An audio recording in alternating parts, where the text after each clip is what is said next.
Hello and welcome. A home, especially a livable home, is a source of strength, happiness and hope. Nearly 1.6 billion people around the world live in substandard housing. In India alone, nearly 62 million families live in poor housing conditions. Habitat for Humanity, India's vision is to build a world where everyone has a decent place to live. It was established in 1983. It started as a small, humble housing project for 60 people in Khammam, Telangana. It's now become a movement for affordable housing and improved sanitation across India. It serves over 35 million people. Now, post-COVID-19's initial outbreak, a home has become the front line of defense, the first protection response globally. The message from our government and doctors is clear: for the health of your family and that of your community, the best thing that you can do is actually stay at home. But the question is, what about those who do not have a home to live in?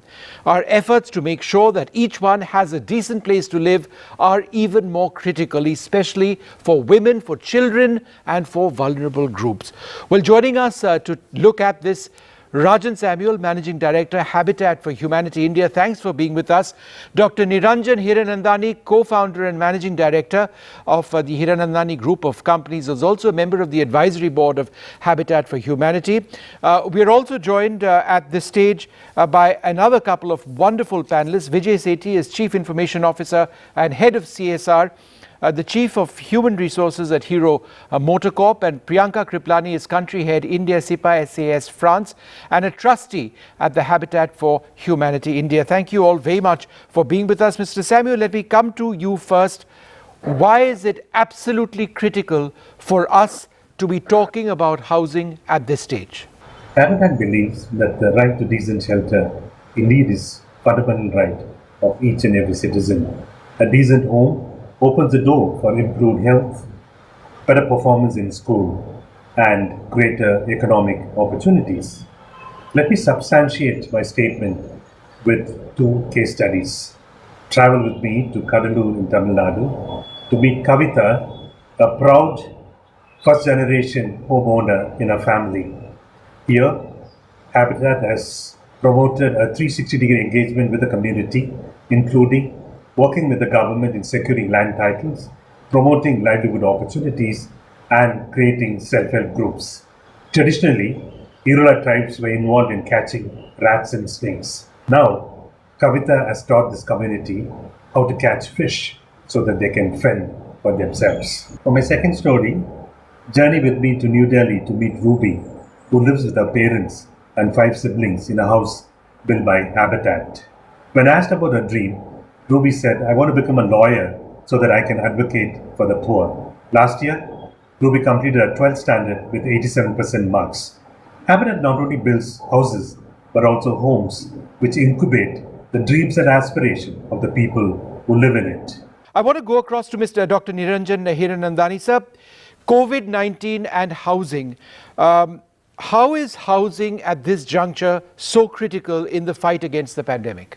I think housing, roti kapda makan, I think housing is an absolute need of the people. I think we have not been able to fulfill this need, and Habitat for Humanity really looks to see to what extent they, with the various schemes that we run, act as facilitators in order to fill this gap. And I think it's extremely important because you have the people's participation along with the NGO effort that is being done by Habitat. And I think that is very, very, very important and likely to be more successful as the country is so vast and so large, and the problem is so, humongous. I think such movements really add to fill this gap, which is very important. Yes, the Prime Minister has the Housing for All movement, but I think unless we don't have more of what Habitat is doing, we won't be able to complete the need in India. So that's why I'm really happy to associate with Habitat for Humanity. I think it makes a difference. Priyanka, how does housing impact gender equality and the empowerment of women as a whole in India? So let me start by talking about giving you a story through Habitat. In Osmanabad, we had a lady by the name of Vidya More. Unfortunately, she was a widow of a farmer who had committed suicide. And due to being a widow in her village, she was highly stigmatized and received very little support from extended family. She worked really hard and she tried to clear all her debts. And Habitat was able to provide her with a home, which gave her and her family a lot of security. And she even said that, all these years she's lived in a rented house and experienced insecurity. But having a home today, she feels really secure. So, just going back into the story about having women being the homeowners, being the owners of the land, they are more likely to invest in the education of their children, making a way for future development. Further, it provides for women's empowerment. Women in India who own land, it is proven, are 8 times less likely to experience domestic violence. Housing ensures security, improved status of women as homeowners, better living conditions, which of course lead to improved health, improved sanitary conditions, stronger childhood development, and the ability to make forward-looking choices. A better home environment, as we all know, would help raise school attendance and performance of the children, because it's very important for them to have a safe and secure home for them to study and live with dignity. So really having a home becomes an asset for old age and also for the children's future. So I really believe in what Habitat is doing to provide women to be the homeowners. And Habitat has a separate function called Women's India Bill, which just empowers these women to be the homeowners. Right. So I urge everyone that it's not only corporate social responsibility, but also citizen social responsibility to come forward and build our country brick by brick, empower the woman. Mr. Sethi, how has COVID-19 impacted corporate social responsibility as a whole? How important is CSR, in fact, in a post-COVID scenario as well? Corporate India has really come forward during this period.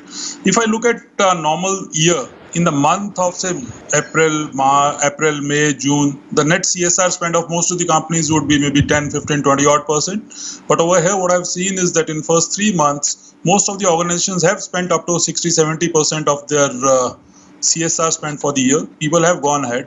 It's about ensuring, number one, of course, safety, hygiene of all the people. So whether it is masks, whether it is sanitizers, a lot of companies have gone in for ration kits. People have gone in for ventilators. So corporate India, what I have seen is really come forward in this time of COVID-19.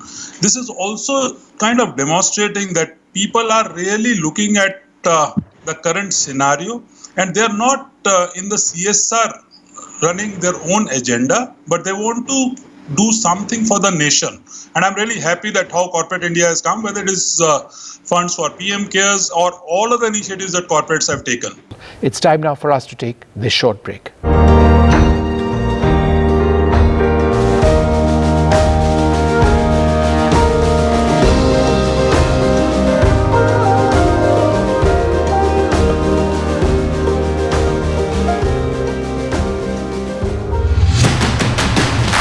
Hey guys, I'm Ishan Nangia, a proud supporter of Habitat for Humanity India.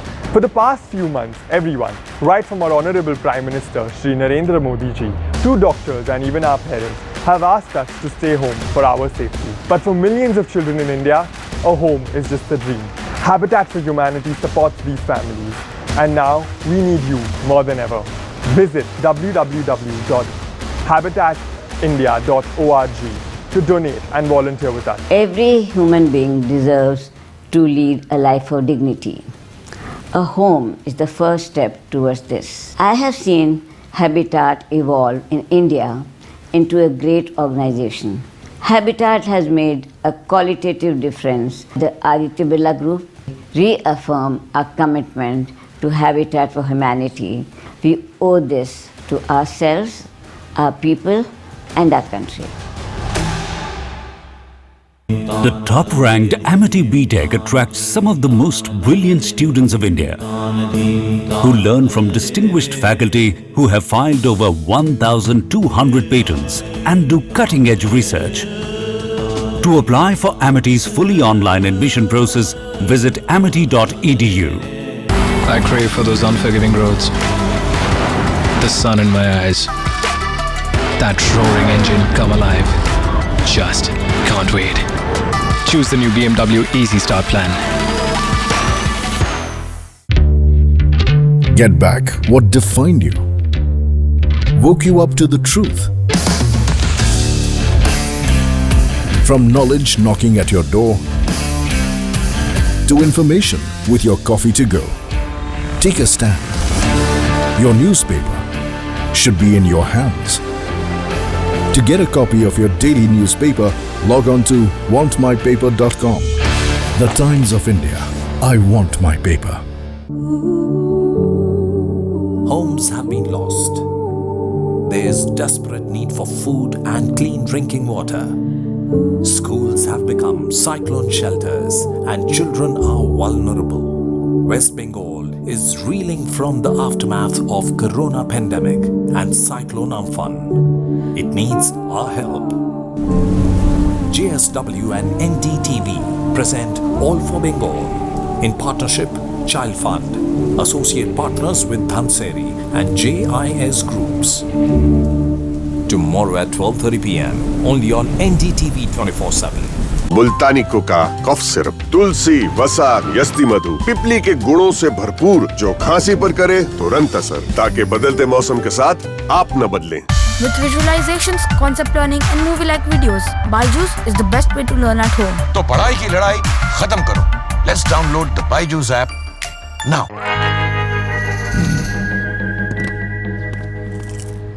नई AMT है. Winner gets to drive.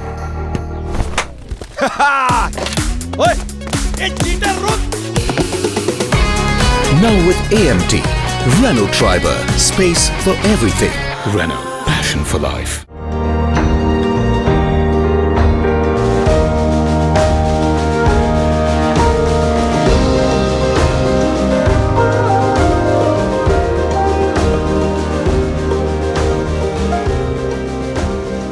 Mr. Samuel, how does Habitat for Humanity India work towards meeting the demand for housing? Because the demand is huge and so many are vulnerable and need a proper roof over their head. So how do you meet this demand?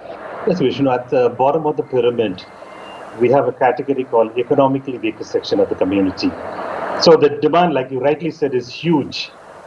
So there is something what I call as a missing middle. So I think we need to engage every citizen, every corporate, every government entity in order to address this deficit. And one of the things that Habitat promotes is we call it 4P partnership. People, the community, public, the government, private sector, coming together in order to address this need. Let me now take you from Delhi to Wangani, which is in Maharashtra, the outskirts of Mumbai, where we helped 16 blind families. We built an apartment, a multi-story apartment, so that they could be housed. But if you look at the need, there are almost 600 blind families living in Wangani. Now, so we partnered with the blind community and we were able to build this house. So when we met Chillai, and this is what he said. He said, for us, for me and my family, house is the first line of defense against COVID-19. I just want to go back to Mr. Hiranandani. Sir, what do you think about the current state of housing for families at the bottom of the pyramid? There are all sorts of schemes which are available. There are cash incentives which are available by the government.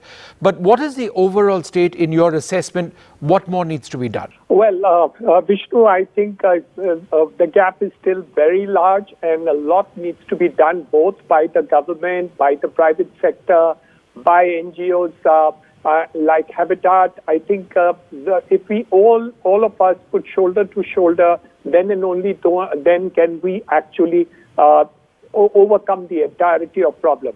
But Vishnu, the point is that a large amount of starting of this work has taken place in terms of affordable housing. But as you said correctly, the bottom of the pyramid is the challenge. And there we need not only the land portion of it, but also a kind of a total subsidy where the persons would really have to do a rental model that we need to create. But Vishnu, if you ask me on the overall requirement, it is humongous, and that part of it the government is trying to do at this point of time, and has been partly successful in many of the cities under the affordable housing scheme, but the gap is still there. Priyanka, how do you envision young people, the youth as it were, to be a part of the Rebuilding India movement? Over the past 37 years, Habitat has had people coming in from the US, from the UK, from Japan, Netherlands, South Korea, Australia, New Zealand, just to come to India to help low-income families build a home of their own. And these are not millionaires, but young people, common folk like us who just do regular jobs, wanting to go out and volunteer. In India as well, young corporate professionals, school students, college students across India come across and volunteer to build homes. And they actually immerse themselves in the local culture of this community that they work in to build these homes, dig the foundations, get their hands dirty, lay the bricks, paint the walls.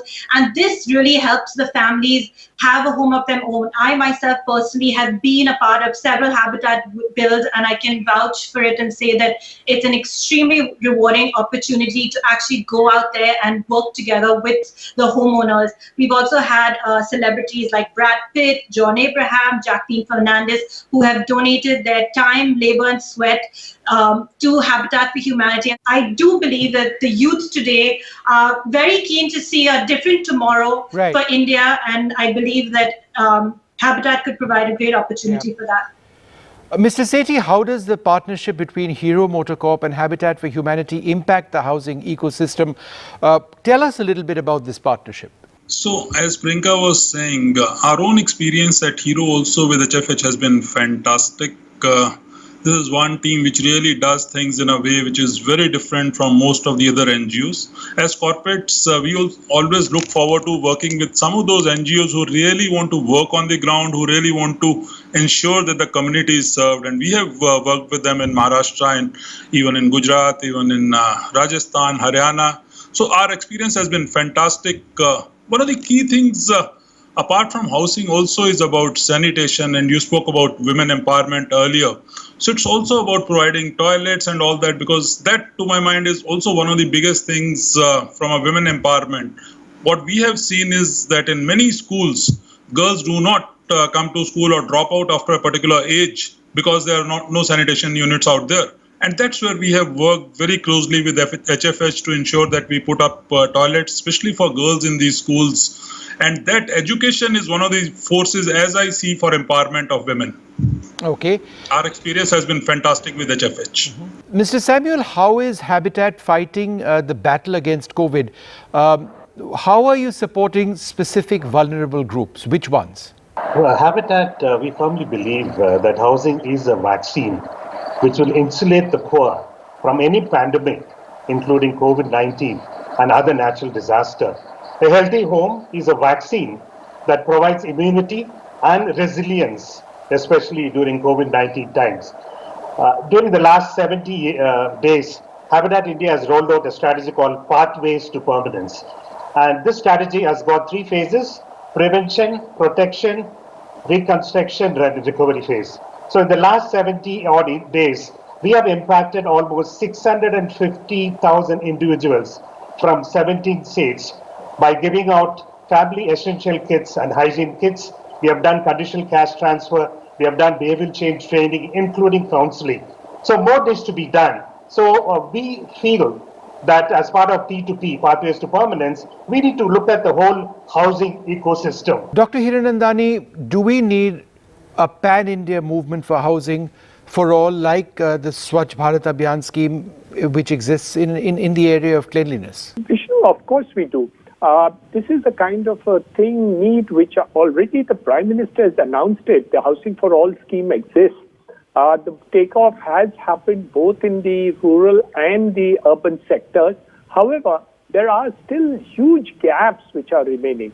So the question is not about a scheme, but multiple schemes that require to be done both by the central government, by the state government, by local authorities, by housing boards, by NGOs like Habitat for Humanity to take it in a very large way.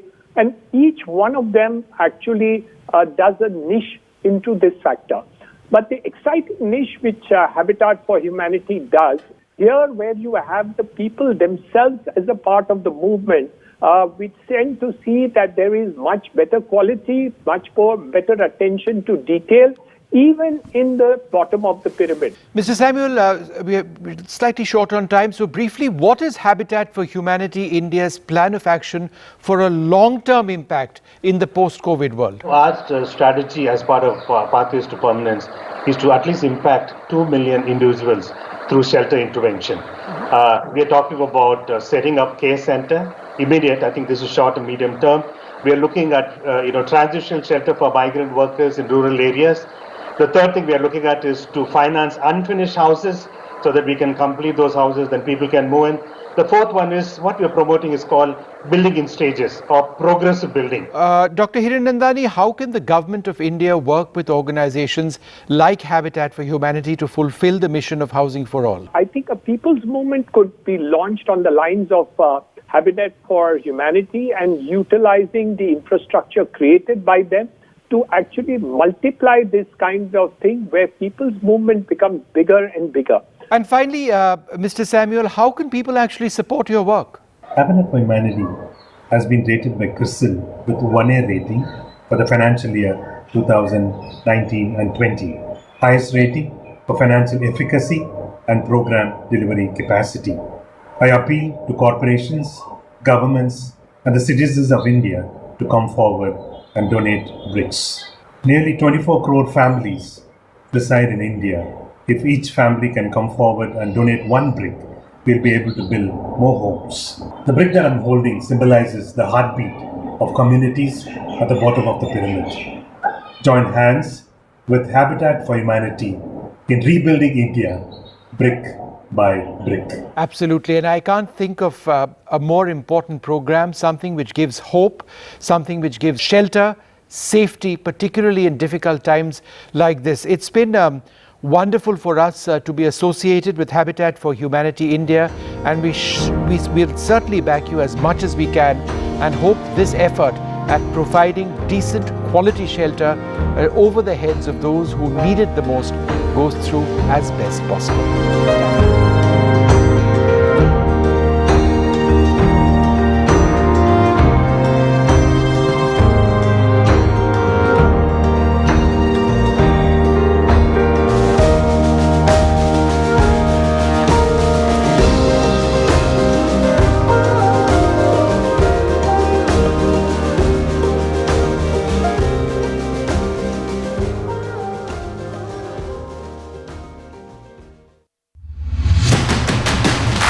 Hi everyone, this is John Abraham. I am the proud ambassador of Habitat for Humanity India, an organization that helps build homes for people across the country. I'm here to talk about a very important issue today. As we battle COVID-19, our homes become the first line of defense. But the truth is, there are millions of families across this country for whom a safe and healthy home is just a dream. Habitat for Humanity aims to support these people by building homes and habitat care centers across the country. Our goal is to set up habitat care centers with 500,000 beds in Maharashtra alone. I appeal to everyone watching from the comfort of your home. More than ever, we need you now. Together as a family, you can help us set up one bed. Visit www.habitatindia.org to donate now. Help us build a better home, brick by brick.